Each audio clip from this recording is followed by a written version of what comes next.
বলেছিলাম 8টার সময় আসতে, 10টার সময় এসেছো। এ বাবু, ওসব কথা বন্ধ করো। তোমার এত নোংরা অভ্যাস কেন? কেন আমি কি করেছি? আমার একটা মাত্র ছেলে, তোমার মেয়ের সঙ্গে বিয়ে দিলে, দিয়ে কাপড় করে তোমার ঘরে আটকে দিলে। ফালতু কথা বলো না, ওই চরিত্রহীন ছেলের আমার জীবনে জামাই করা বিন্দুমাত্র লক্ষ্য ছিল না। আচ্ছা। শুধু তোমার দিকে তাকিয়ে জামাই করেছি। বাহ, যে জন্য তোমার আমি ডেকেছি দাদা। বলো। এই যে দেখতে পাচ্ছ আমার 3 বিঘে জায়গা, হ্যাঁ। আমার ফলের গাছ লাগানো, হ্যাঁ। আমার সিজন ব্যবসা। ব্যবসা? কিন্তু সিজনের সময় আমি একটিও ফল পাচ্ছি না। ফল সব কি হচ্ছে? চোরে চুরি করে না চোরে আসে। এই পোকা মেরে দেবো রে।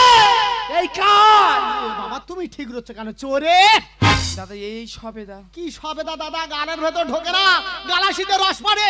এই পিয়ারা। এমন পেয়ারা একটা গালে গোটা গ্রাম শুধু লোক খাবে। দাদা এটা তোমার বিট করতে হবে। তোমার চিন্তা করতে হবে না, বাগানের চারিধারে আমি কারেন্টে তার বিছিয়ে দিচ্ছি। কি বলছো কি দাদা? পোকা মেরে দেবো। কার? চোরে। কি বলছো কি দাদা? হ্যাঁ। এই যে তুমি আমার ডাকতে হাঁটতে তুমি আমার কাছে ছুটে আসো, হ্যাঁ। তোমার যে আমি কতটা ভালোবাসি, আচ্ছা। গ্রামের মানুষ সেটা জানে না। আমি করতে যদি পারি তোমার মন্ত্রী, হবে আমার ভালোবাসা সেঞ্চুরি। করতে যদি পারি তোমার মন্ত্রী, হবে আমার ভালোবাসা সেঞ্চুরি। তুমি আমার এই জীবনের শততম টার্গেট, তুমি আমার এই জীবনের শততম টার্গেট। তোমার নিয়ে খেলবো মোরা সার্টিফিকেট থেকে, তোমার নিয়ে খেলবো মোরা। ও দি, গুম করে কি যেন আওয়াজ হলো? হ্যাঁ, বোমের মতো। আমার মন বলতে পোকা মরে গেছে। এই কাজ চোরে।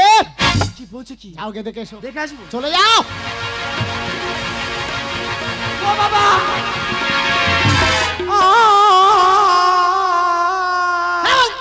গাল হাঁ করে টানা ধরে রেখেছে।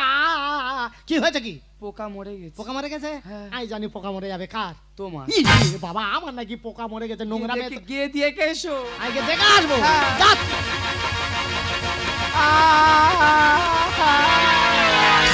ভগবান, এ কি সর্বনাশ আমার হলো? চুপ করো, কেঁদুনি চুপ করো।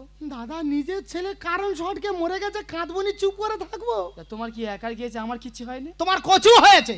ফের সেই উল্টো কথা বলে আমার মেয়েটা তো বিধবা হবে। ফের তো ধরে বিয়ে দেবে। বলি শোনো, পাড়ার লোক যদি জানতে পারে ওদের প্রচুর চুলকুনি। হ্যাঁ, ওরা কি মলম লাগায় না?